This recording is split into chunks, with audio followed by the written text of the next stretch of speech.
Hi guys, Black Bonsai Guy back again, here to walk you through some of my preventative maintenance, and this is what I do on things that I don't eat. This is a rose bush right here, and in this tank down here I have some Zone Plus. I use Zone Plus to spray on my plants that I don't eat. Roses are notorious for getting aphids. So you want to make sure that you control that on a preventative basis. So about twice a month, I come out here and I give these guys a quick little spray. I'll show you what I do. Doesn't take much, and I primarily aim to hit the new growth. These are some roses that we actually got from a lady that were giving these away for free. All we had to do was dig them up. So I just hit these guys with a little bit of this Zone Plus. The Zone Plus is also, the Zone Plus is also good at just general pests for things that are inside the home. So I actually use this to spray the perimeter of my house as well, and it keeps pests out.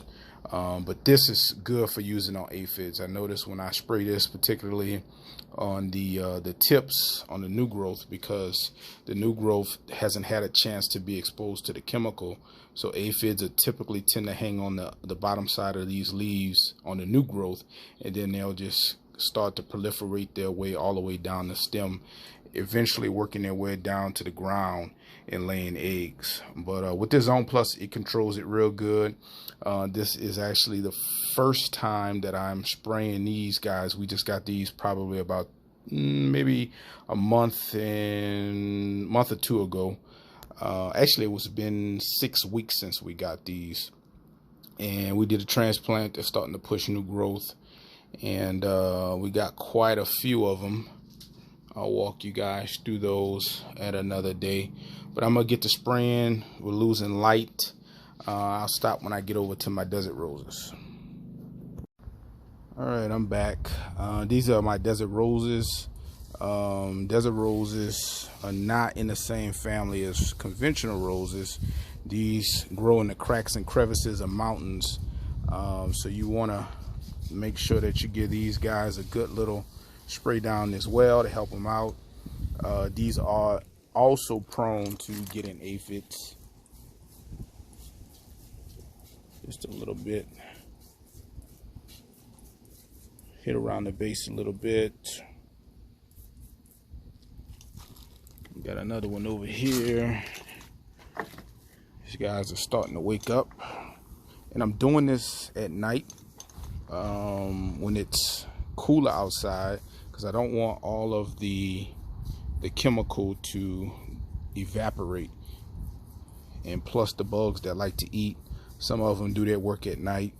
So I want to catch those guys that I don't see during the day, and I'm just hitting the tips of these things. The rest of the plant has pretty much been treated, but we want to hit the new growth because it has not had a chance to be treated yet. So that's pretty much it. I'll stop the video here, and I'll continue to do more preventative maintenance videos in the future. Once these start to open up, these are going to be beautiful. As you can see, they're going to produce beautiful flowers, and they have nice, big, beautiful, thick calyx. Look at those. Got good deals on these as well. I'll do videos on these later. It's getting dark. I want to wrap this up, but that's all for now. This is the Black Bonsai Guy signing out. Well, we do more than just bonsai and gardening. Remember to like, comment, and subscribe, and check us out on Instagram and YouTube. Let's get to growing.